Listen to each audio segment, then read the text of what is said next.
Hello everyone, welcome back to the channel. If your GameSir G7 Pro refuses to pair with your console, PC or wireless receiver, it can be frustrating when you're ready to start gaming, but the controller won't establish a connection.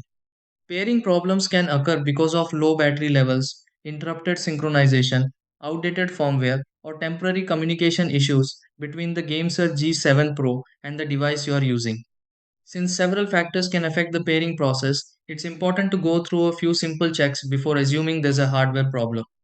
In this video, I'll walk you through several troubleshooting steps that may help restore pairing and get your GameSir G7 Pro working again. Try these. Step 1. Make sure the GameSir G7 Pro is within range of the device it's trying to pair with. Step 2. Confirm that the GameSir G7 Pro has enough battery power to complete pairing. Step 3. Activate pairing mode on the GameSir G7 Pro and observe the indicator lights. Step 4. Restart the device connected to the GameSir G7 Pro to refresh communication. Step 5. Remove previous pairings and start a fresh connection for the GameSir G7 Pro.